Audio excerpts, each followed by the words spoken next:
오늘 말씀은 미가서 1장 1절에서 16절입니다. 어느 부흥 목사님이 교회에서 집회를 인도하게 되었는데 목사님의 눈에 띄는 분이 있었습니다. 기쁨과 행복이 넘치는 천사 같은 모습에 매우 인상이 깊었죠. 그분은 그 교회의 권사님이셨습니다. 그렇게 밝은 이유는 다름 아닌 아들에게 있었던 것이죠. 권사님의 아들은 신체적인 장애를 가지고 있었는데 그 권사님이 가진 치료와 돌봄으로 정상으로 회복되었고 변호사까지 되었으니 아들만 생각하면 자다가도 웃음이 나고 아들 때문에 살맛이 났던 것입니다. 그러니 얼굴이 그렇게 밝았던 것이죠. 그 목사님이 또다시 그 교회 집회를 인도하게 되었는데 그 권사님을 보고 목사님은 깜짝 놀라게 되었습니다. 그 몇 년 새에 완전 딴 사람이 되었으니 말이죠. 피골이 상접합니다. 그래서 알아보니 아들의 문제가 생긴 것입니다. 아들이 그만 사귀던 아가씨와 문제가 생겼고 이를 비관하여 그만 이 세상을 하직한 것입니다. 아들만 바라보며 살던 권사님에게는 큰 충격이었고 살아갈 의미를 상실한 것입니다. 그러다 보니 얼굴이 반쪽이 된 것이죠. 이 권사님에게 하나님은 누구였습니까? 하나님의 자리를 꿰차고 있었던 것은 바로 그 아들이었던 것이죠. 권사님은 제일로 하나님을 사랑한 것이 아니라 아들이 그 자리를 차지하고 있었던 것이죠. 그 중심이 흔들리니 삶 전체가, 신앙 전체가 흔들리게 된 것입니다. 제가 그 부대교회 예배를 주일이면 인도한 적이 있습니다. 군인교회 출석하는 중사 부부가 있었는데 그분 가정에 문제가 생겨서 사내 안산에 하는 일이 벌어져 그 가정이가 이야기를 듣게 되었습니다. 부인은 말을 합니다. 나는 돈 생기는 일이라면 무슨 짓도 할 수 있다라고 말을 합니다. 교회를 다니지만 때로는 돈 생긴다면 점쟁이도 따라가고 무당도 가까이 하는 등 자유분방한 신앙생활하고 있는 모습을 보았습니다. 이 부인에게 하나님은 바로 돈이 아니겠습니까? 이렇듯 민노라하지만 하나님의 자리에 세상 것으로 대치하는 경우가 허다합니다. 이것이 바로 우상이 아니겠습니까? 일반적으로 사람은 우상 섬기는 것을 큰 죄로 여기지 않습니다. 오히려 살인죄를 더 큰 죄로 여기게 되죠. 하지만 하나님은 제일 큰 죄는 바로 우상입니다.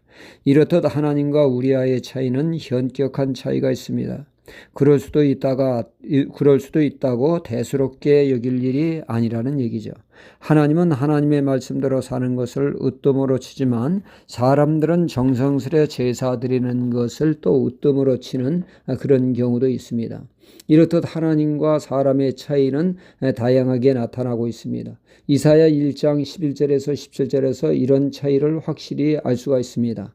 여호와께서 말씀하시되 너희의 무수한 재물이 내게 무엇이 유익하뇨? 나는 수양의 번제와 살찐 짐승의 기름에 배불렀고 나는 숫송아지나 어린 양이나 순염새의 피를 기뻐하지 아니하노라. 너희가 내 앞에 보이로니 그것은 누구에게 요구하였느냐? 내 마당만 밟을 뿐이라. 헛된 재물을 다시 가져오지 말라. 분향은 나의 가증이 여기는 바요 월삭과 안식일과 대회로 모이는 것은 그러하니 성에 아울러 악을 행하는 것을 내가 견디지 못하겠노라. 내 마음이 너희의 월삭과 정한 절기를 싫어하니 그것이 내게 무거운 짐이라. 내가 지기에 곤비하였느니라. 너희가 손을 펼 때 내가 눈을 가리우고 너희가 많이 기도할지라도 내가 듣지 아니하리니 이는 너희의 손에 피가 가득함이니라. 너희는 스스로 씻으며 스스로 깨끗게 하여 내 목전에서 너희 악업을 버리며 악행을 그치고 선행을 배우며 공의를 구하며 학대받는 자를 도와주며 고아를 위하여 신원하며 과부를 위하여 변호하라 하셨습니다. 이렇게 말씀하고 있죠. 하나님은 그들에게 황소의 피를 원하는 것이라 그들의 삶이 말씀대로의 삶을 원했던 것이죠. 로마서 12장 1절에 그러므로 형제들아 내가 너희의 모든 자비하심으로 너희를 권하느니 너희 몸을 하나님이 기뻐하시는 거룩한 산제사도 드리라 말씀하고 있습니다. 이는 너희의 드릴 영적 예배니라 라고 말이죠. 이렇듯 하나님이 원하시는 것과 사람과의 차이는 많이 드러납니다. 오늘 말씀도 이스라엘 백성이 우상 섬기는 것을 대수롭지 않게 행하다가 하나님의 심판의 철대를 맞고 있는 말씀이죠. 십계명에 하나님이 가장 싫어하는 것이 바로 우상임을 분명히 밝혔음에도 불구하고 말이죠.